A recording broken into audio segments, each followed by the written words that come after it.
13장 이스라엘 자손이 다시 여호와의 목전에 악을 행하였으므로 여호와께서 그들을 40년 동안 블레셋 사람의 손에 넘겨주시니라. 소라 땅의 단지파의 가족 중에 마노아라 이름하는 자가 있더라. 그의 아내가 임신하지 못하므로 출산하지 못하더니 여호와의 사자가 그 여인에게 나타나서 그에게 이르시되 보라, 내가 본래 임신하지 못하므로 출산하지 못하였으나 이제 임신하여 아들을 낳으리니 그러므로 너는 삼가 포도주와 독주를 마시지 말며 어떤 부정한 것도 먹지 말지니라. 보라, 내가 임신하여 아들을 낳으리니 그의 머리 위에 삭도를 대지 말라. 이 아이는 태에서 나옴으로부터 하나님께 바쳐진 나실인이 됨이라.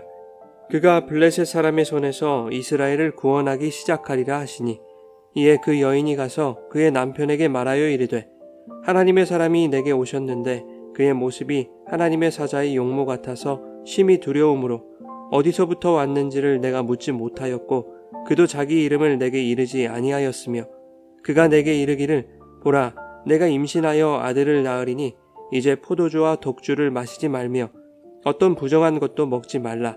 이 아이는 태에서부터 그가 죽는 날까지 하나님께 바쳐진 나실인이 됨이라 하더이다 하니라. 마노아가 여호와께 기도하여 이르되 주여 구하옵나니 주께서 보내셨던 하나님의 사람을 우리에게 다시 오게 하사 우리가 그 낳을 아이에게 어떻게 행할지를 우리에게 가르치게 하소서 하니 하나님이 마노아의 목소리를 들으시니라. 여인이 밭에 앉았을 때에 하나님의 사자가 다시 그에게 임하였으나 그의 남편 마노아는 함께 있지 아니한지라. 여인이 급히 달려가서 그의 남편에게 알리어 이르되 보소서, 전일에 내게 오셨던 그 사람이 내게 나타났나이다 하매 마노아가 일어나 아내를 따라가서 그 사람에게 이르러 그에게 묻되 당신이 이 여인에게 말씀하신 그 사람이니이까 하니 이르되 내가 그로다 하니라. 마노아가 이르되 이제 당신의 말씀대로 되기를 원하나이다. 이 아이를 어떻게 기르며 우리가 그에게 어떻게 행하리이까? 여호와의 사자가 마노아에게 이르되 내가 여인에게 말한 것들을 그가 다 삼가서 포도나무의 소산을 먹지 말며 포도주와 독주를 마시지 말며 어떤 부정한 것도 먹지 말고 내가 그에게 명령한 것은 다 지킬 것이니라 하니라. 마노아가 여호와의 사자에게 말하되 구하옵나니 당신은 우리에게 머물러서 우리가 당신을 위하여 염소 새끼 하나를 준비하게 하소서 하니 여호와의 사자가 마노아에게 이르되 내가 비록 나를 머물게 하나 내가 내 음식을 먹지 아니하리라. 번제를 준비하려거든 마땅히 여호와께 드릴지니라 하니 이는 그가 여호와의 사자인 줄을 마노아가 알지 못함이었더라. 마노아가 또 여호와의 사자에게 말하되 당신의 이름이 무엇이니이까? 당신의 말씀이 이루어질 때에 우리가 당신을 존귀히 여기리이다 하니 여호와의 사자가 그에게 이르되 어찌하여 내 이름을 묻느냐? 내 이름은 기묘자라 하니라. 이에 마노아가 염소 새끼와 소제물을 가져다가 바위에서 여호와께 드리매 이적이 일어난지라. 마노아와 그의 아내가 본즉 불꽃이 제단에서부터 하늘로 올라가는 동시에 여호와의 사자가 제단 불꽃에 휩싸여 올라간지라. 마노아와 그의 아내가 그것을 보고 그들의 얼굴을 땅에 대고 엎드리니라. 여호와의 사자가 마노아와 그의 아내에게 다시 나타나지 아니하니 마노아가 그제야 그가 여호와의 사자인 줄 알고 그의 아내에게 이르되 우리가 하나님을 보았으니 반드시 죽으리로다 하니 그의 아내가 그에게 이르되 여호와께서 우리를 죽이려 하셨더라면 우리 손에서 번제와 소제를 받지 아니하셨을 것이요 이 모든 일을 보이지 아니하셨을 것이며 이제 이런 말씀도 우리에게 이르지 아니하셨으리이다 하였더라. 그 여인이 아들을 낳음에 그의 이름을 삼손이라 하니라. 그 아이가 자라매 여호와께서 그에게 복을 주시더라. 소라와 에스다올 사이 마하네단에서 여호와의 영이 그를 움직이기 시작하였더라.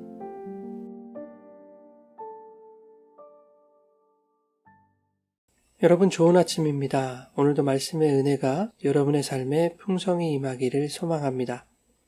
삼손의 아버지인 마노아의 이름은 안식이라는 뜻입니다. 그러나 그 이름은 힘과 권력의 세상 속에서 안식을 찾으려는 어두운 이스라엘의 모습을 대변하는 이름이었죠. 40년 동안 블레셋의 손에 넘겨져 대적의 눈치를 보며 세상의 불의한 힘에 아첨하고 순응함으로 얻는 잠깐의 평온은 진정한 안식이 아니었습니다. 이것을 인간의 한계를 폭로하는 것으로 설명하고 있었는데 마노아의 아내는 임신하지 못하므로 출산하지 못하는 자다라는 말씀이 그것이었습니다. 마노아의 아내의 육체적 한계는 곧 마노아에게 있어서도 안식 없음의 현실인 것이죠. 겉으로는 안식이라는 이름을 가지고 살아가지만 자신의 능력으로는 불임을 극복할 수 없는 인간의 한계를 숨기기에 급급한 이름이었던 것입니다. 겉으로 드러나는 신앙의 행위들로서 자신이 평안과 안식을 누리는 자임을 나타내기 원하는 오늘날 성도들의 가식적인 종교 생활을 고발하는 것이기도 하죠. 신앙생활의 근본적인 목적은 생명을 잉태치 못하는 죄인들이 생명을 잉태하게 되는 것입니다. 잉태치 못하는 한계를 지닌 인간이 생명을 낳기 위해서 그들이 할 수 있는 것은 없습니다. 강력한 외부적인 능력이 작용해야 하는 것이죠. 허물과 죄로 죽은 죄인들이 산 존재가 되는 것에는 이미 죽은 자들의 어떠한 행위나 능력도 개입할 수 없는 것입니다. 그래서 에베소서 2장에서는 긍휼이 풍성하신 하나님이 우리를 사랑하신 그 큰 사랑을 인하여 허물로 죽은 우리를 그리스도와 함께 살리셨고 너희는 은혜로 구원을 받은 것이라고 말씀하죠. 본문 3절에 여호와의 사자가 마노아의 아내에게 나타나서 수태를 고지합니다. 너는 본래 임신하지 못하는 자이지만 이제 임신하여 아들을 낳을 것이라는 것입니다. 아들을 낳게 되는 것은 본래 임신하지 못하는 그 여인의 능력이 아닌 것이죠. 수태를 고지하는 주체자의 능력이 여인에게 임하는 것입니다. 여호와의 사자는 여인이 낳을 아들이 나실인이 되어 이스라엘을 구원할 자이니 포도주와 독주를 마시지 말고 부정한 것을 먹지 말 것을 명합니다. 그리고 아들을 낳은 이후에도 그의 머리 위에 삭도를 대지 말라고 경고하죠. 여인은 마노아에게 이 사실을 알렸습니다. 그러자 8절에 마노아는 기도합니다. 하나님의 사람을 다시 오게 하셔서 우리가 어떻게 행할지를 가르치게 해달라는 것입니다. 마노아는 12절에서도 여호와의 사자에게 이렇게 말합니다. 이 아이를 어떻게 기르며 우리가 그에게 어떻게 행하리이까? 마치 누가복음 10장의 선한 사마리아인의 비유에서 율법교사가 예수님께 질문하는 것 같지 않습니까? 내가 무엇을 하여야 영생을 얻을 수 있습니까? 율법교사는 자신의 율법 지킴의 행위를 통해 영생을 얻을 수 있다고 생각했던 것이죠. 마노아도 다르지 않습니다.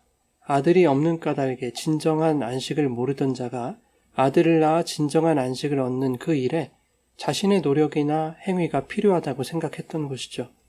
그러니 마노아는 여호와의 사자에게 주여, 내가 무엇을 하여야 안식을 얻을 수 있습니까? 라는 질문을 했던 것입니다.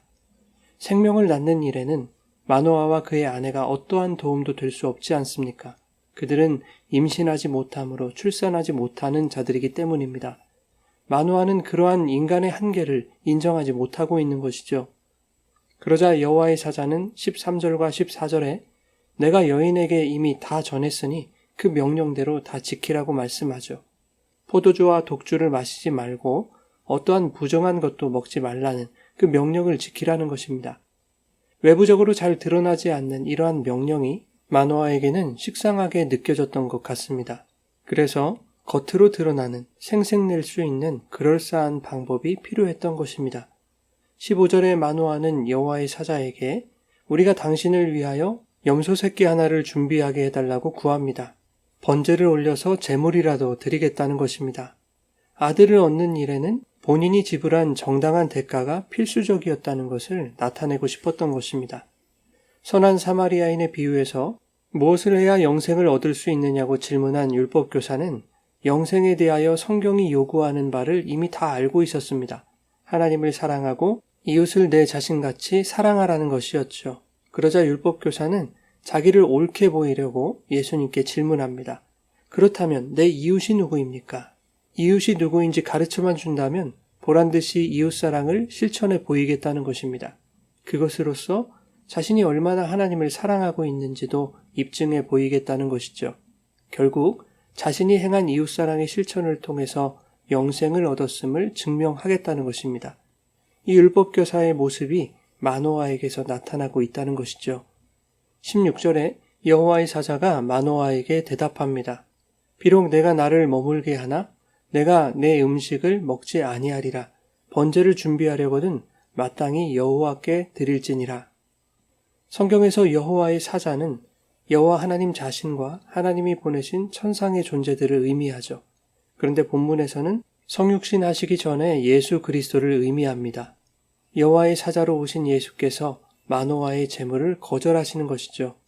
마노아의 제사와 제물은 자기 자신의 공로를 정당화하기 위한 제사였기 때문입니다. 또한 제사와 번제는 마땅히 여호와께서 받아야 한다고 말씀하고 있죠.